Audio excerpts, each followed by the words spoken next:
What's going on, y'all? This is the Garu Pack, um, also known as Fridays Are the Best.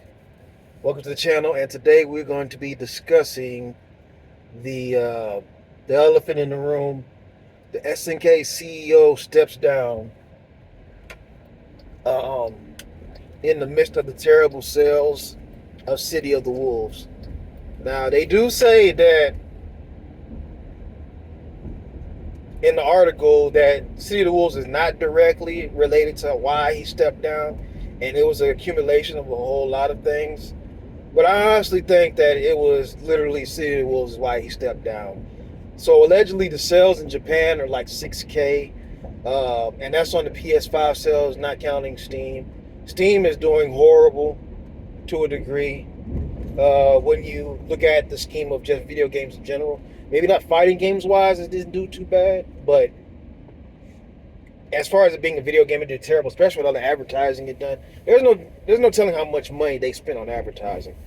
Shit was at WrestleMania, the Canelo fights, and etc. Like it's really bad, but for the most part, I know that City of the Wolves is the reason why he stepped down, and it makes sense to why it failed is because you got to remember Fatal Fury hasn't been truly relevant in the grand scheme of things for almost 25, 26 years and counting. And none of these kids, aside from old heads like me, none of these kids remember what Fatal Fury is. But see, Street Fighter is literally a cultural phenomenon that it changed the scape of how media has been viewed. And the same with Mortal Kombat, and I would say even Smash Brothers to a degree. If you're not those games or Tekken, you're not going to do well. You know, no matter what kind of business practices you use, it's just these are just not what these new age kids are on. And then, a lot of these adults, they they're kind of fed up with these games too. I mean, they're pretty much burnt out. I mean, how many versions of different games do you have to play before you actually get tired of them?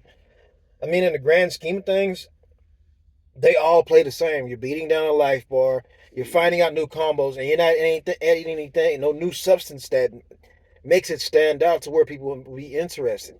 Nobody's going to take time out of their busy life schedule to go and practice and get good at a fighting game when they could be doing way other things.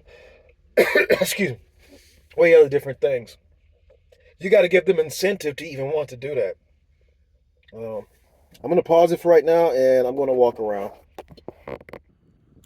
Okay, so back to what I was saying. It's kind of trashy over here, but the scenery in general is beautiful. Anyhow, fighting games will forever continue to be a niche genre. It's not dead because no genre is actually ever dead, but it's pretty much gone as far as it can go. There's not really much you can do. You need something that stands out like Smash Brothers, where it has just tons and tons of one-player content, mini games, and 1,000 things for you to do aside from playing the fighting game itself. Just a basic, regular tournament mode, training versus ranked.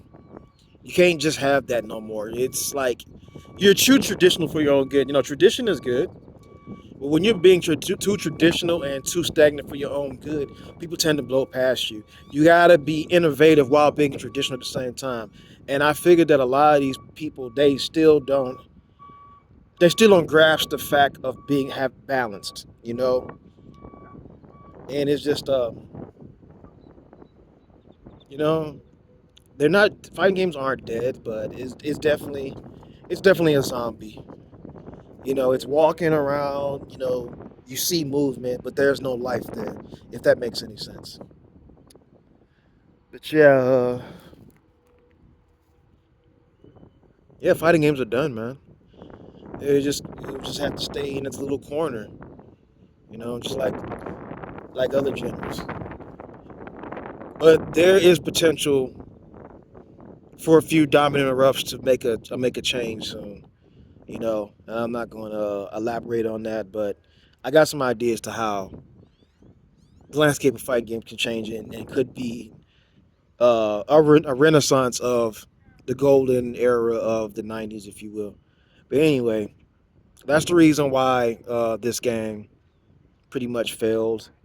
Uh, Small roster at launch, the unnecessary addings of Ronaldo and this other guy. It was just kind of random and left field. The internet is still kind of bad. It was a remnants of how KOF 15 started. Just a whole lot of things, man. And I don't blame the guy for stepping down to SNK. SNK's finished, man. Aside from the Saudis helping them out. But that pretty much wraps it up for this video. I'm gonna have a ton of these. I'm gonna make a video even if I have to continue walking around. I don't care if how many views or whatever it gets. We're just gonna keep it like that. All right, y'all take it easy and peace.